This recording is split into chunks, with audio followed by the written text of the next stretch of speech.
दोस्तों नमस्कार, स्वागत है आप सभी का। एक बार फिर से चले जानते हैं बिहार की ताजा खबरों को। लेकिन उससे पहले अगर आपने अभी तक इस चैनल को सब्सक्राइब नहीं किया तो सब्सक्राइब कर लें, जिससे कि आपको बिहार की ताजा खबर रोजाना मिलती रहे। सबसे पहली बड़ी खबर, लोकसभा में अविश्वास प्रस्ताव पर चर्चा में हिस्सा लेते हुए जदयू सांसद राजीव रंजन सिंह उर्फ ललन सिंह ने सरकार के खिलाफ तीखा हमला बोला। ललन सिंह ने सदन में भाजपा पर तंज कसते हुए कहा कि साल 2024 के आम चुनाव में उनका हश्र हिमाचल प्रदेश एवं कर्नाटक जैसा ही होगा, वैसी करारी हार होगी। जदयू के राष्ट्रीय अध्यक्ष ने कटाक्ष करते हुए कहा कि जो लोग 2024 में जीत का दावा कर रहे, उन्होंने ऐसा ही दावा हिमाचल प्रदेश और कर्नाटका को लेकर किया था, लेकिन जनता ने उन्हें करारा जवाब दिया।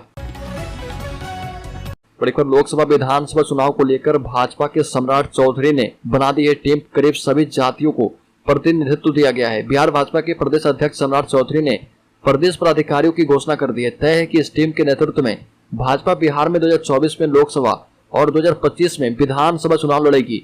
माना जा रहा है कि इसी के मद्देनजर सभी जातियों के लोगों को इस टीम में स्थान दिया गया है। हालांकि इस टीम में सवर्ण नेताओं की संख्या अधिक है।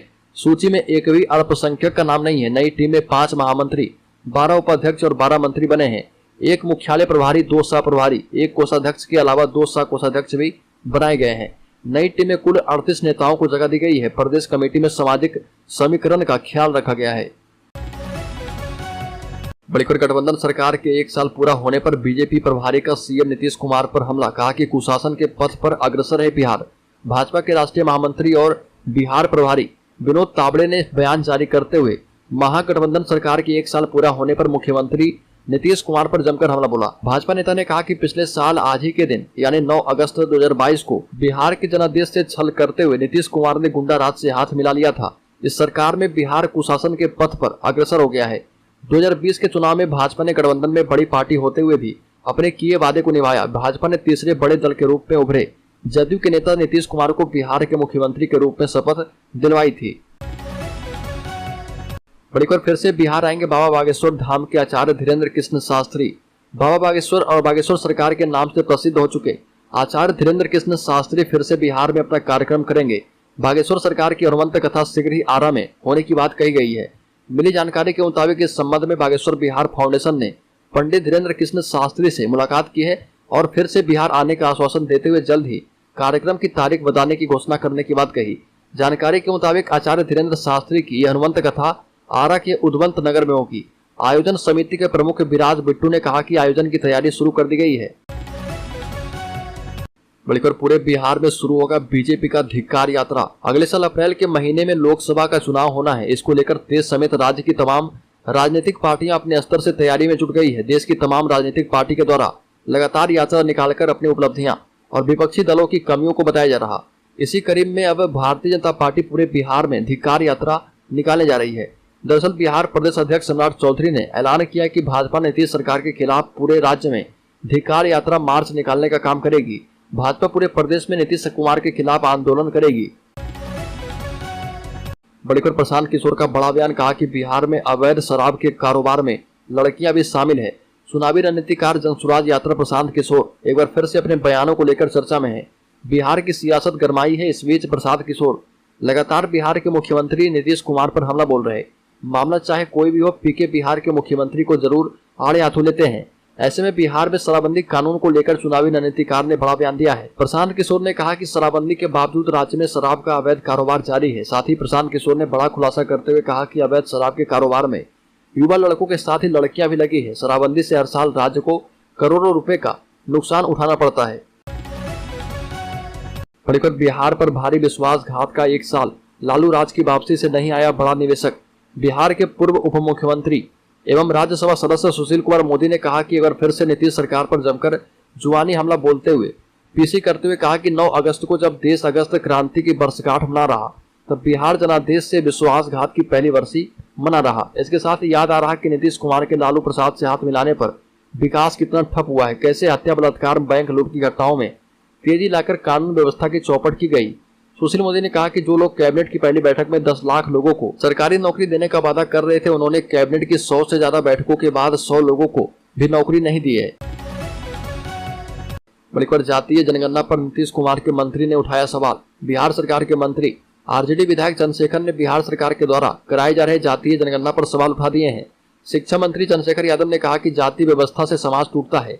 जमुई जिले के सिमुतल्ला आवासीय विद्यालय के 14वें स्थापना दिवस समारोह में भाग लेने पहुंचे बिहार के शिक्षा मंत्री चंद्रशेखर अपने संबोधन में कहा कि जाति व्यवस्था ईश्वर नहीं इंसान के द्वारा बनाई गई है। शिक्षा मंत्री चंद्रशेखर ने कहा कि भगवान श्री रामचंद्र ने सबरी के जूठे बैर खाए थे, उसे समय जाति व्यवस्था नहीं थी। मंत्री ने अपने संबोधन में कहा कि जाति व्यवस्था से केवल नुकसान होता है। जमुई के सिमुतल्ला आवासीय विद्यालय के स्थापना दिवस समारोह में शिक्षा मंत्री चंद्रशेखर यादव ने कहा कि दुनिया बदली है तो मोहब्बत से बदली है, ना कि नफरत से।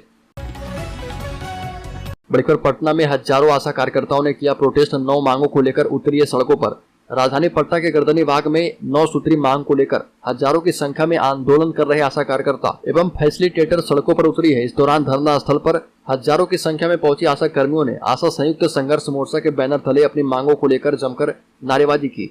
आशा कार्यकर्ताओं के नेता शशि यादव ने कहा कि 2 राउंड की वार्ता असफल हो चुकी है, लेकिन इससे हम निराश नहीं होने वाले हैं। जब तक हमारी मांगे मानी नहीं जाएगी, हड़ताल जारी रहेगा।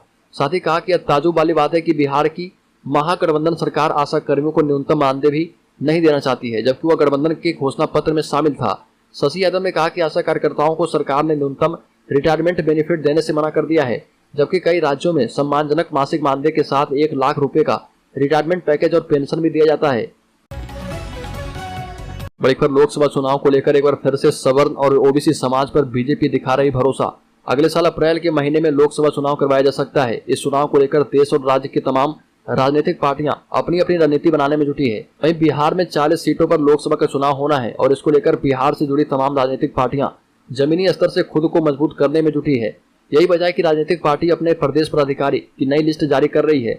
सबसे बड़ी बात है कि इन लिस्ट के जरिए बताने का प्रयास किया जा रहा कि इस बार के चुनाव में उनका एजेंडा क्या होने वाला है।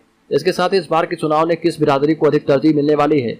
इसी कड़ी में भाजपा ने भी अपने प्रदेश अधिकारी की लिस्ट जारी कर दी है, जिसके बाद यह चर्चा शुरू है कि बीजेपी एक बार फिर से वापस से अपने कैडर वोट बैंक के साथ जा सकती है।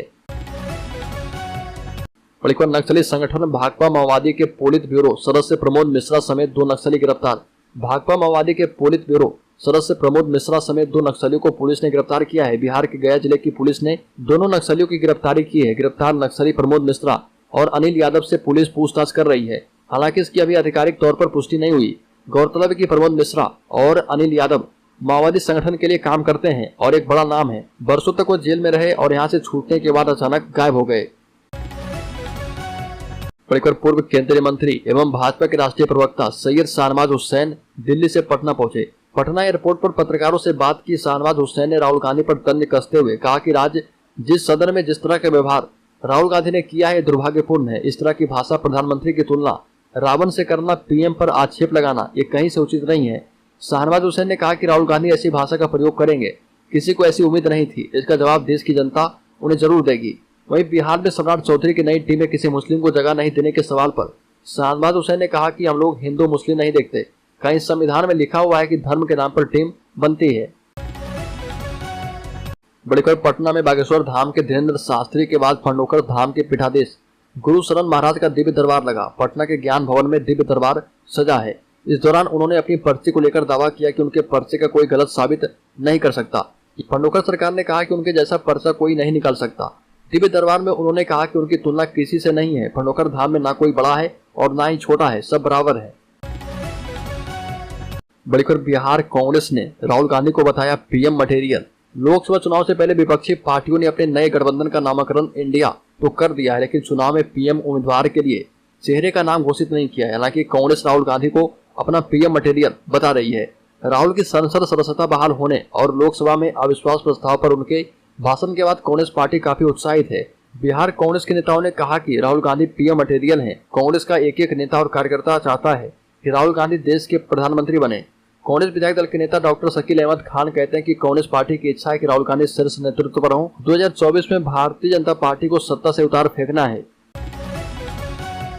बिल्कुल नालंदा में बाढ़ पार्षद की संदिग्ध अवस्था में मौत, गोली मारकर हत्या का आरोप लगा रहे परिजन। नालंदा में देर शाम संदिग्ध हालत में बाढ़ पार्षद की मौत हो गई।